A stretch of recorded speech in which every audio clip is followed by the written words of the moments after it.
Friends, welcome to MPS study circle. ఈరోజు మనకి evening RRB NTPC graduation level response sheet అనేది release అయిందండి. So నేను ఈ రెస్పాన్స్ షీట్ వచ్చే ఈ వెబ్సైట్ లింక్ నేను డిస్క్రిప్షన్లో పెడతాను. ఆ లింక్ని క్లిక్ చేస్తే ఇలా ఓపెన్ అవుతుందండి. ఇక్కడ మీ రిజిస్ట్రేషన్ నంబర్, ఇక్కడ మీ డేట్ ఆఫ్ బర్త్, ఇక్కడ డేట్, ఇక్కడ మంత్, ఇక్కడ ఇయర్ పెట్టేసి ఇక్కడ చూపించే నంబర్ని టైప్ చేసి లాగిన్ కొడితే మనకి ఓపెన్ అవుతుందండి. సో నేను చెప్పినట్లు మన లాగిన్ అయ్యాక ఇలా ఓపెన్ అవుతుందండి. ఇక్కడ candidate details, help desk, objection form, candidate response అనేసి ఇక్కడ క్యాండిడేట్ రెస్పాన్స్ దగ్గరకు క్లిక్ చేయాలి. ఇక్కడ మనకి క్లిక్ హియర్ అని ఉంది కదా, ఇక్కడ క్లిక్ చేస్తే మన రెస్పాన్స్ షీట్ అనేది ఓపెన్ అవుతుంది. అక్కడ క్లిక్ చేశాక ఇలా రెస్పాన్స్ షీట్ అనేది ఓపెన్ అయింది కదండి. ఇలా చూసుకోవాలి ఎన్ని వచ్చాయి ఏంటి అనేసి.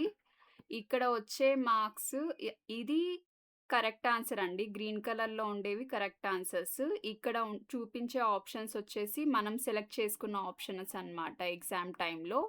సో ఈ రెండు మ్యాచ్ అయితే మనకి 1 మార్క్ వచ్చినట్లు. ఒకవేళ ఈ రెండు మ్యాచ్ అవ్వకుంటే -1/3 అన్నమాట. సో హోప్ మీరందరూ చూసుకున్నారు అనుకుంటున్నాను.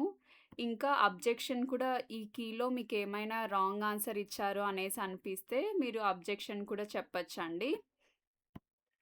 అబ్జెక్షన్ చెప్పేదానికి ఇక్కడ అబ్జెక్షన్ ఫామ్ అనేసి ఉంది కదా, ఇక్కడ మనకి click here to raise objections అనేసి ఉందన్నమాట. ఇక్కడ క్లిక్ చేయాలి. సో అలా క్లిక్ చేశాక మనకి డైలాగ్ బాక్స్ అనేది ఓపెన్ అవుతుందండి. సో అబ్జెక్షన్కి ఒక అబ్జెక్షన్ పెట్టేకి 50 రూపీస్ అనమాట క్యాండిడేట్ పే చేయాల్సింది. అలా చేశాక మనకి ఇదంతా ఓపెన్ అవుతుంది. ఇవన్నీ ఫిల్ చేసేసి మనీ పే చేసేసి సబ్మిట్ చేస్తే కరెక్ట్ ఆన్సర్కి ప్రూఫ్స్ కూడా పెట్టాల్సి వస్తుందండి. సో థ్యాంక్స్ అండి. మీరు కూడా అందరూ రెస్పాన్స్ షీట్స్ డౌన్లోడ్ చేసుకొని మీరు ఎన్ని మార్క్స్ వస్తున్నాయో చూసుకున్నారు అనుకుంటున్నాను. Thank you. Subscribe to MPS study circle అండి.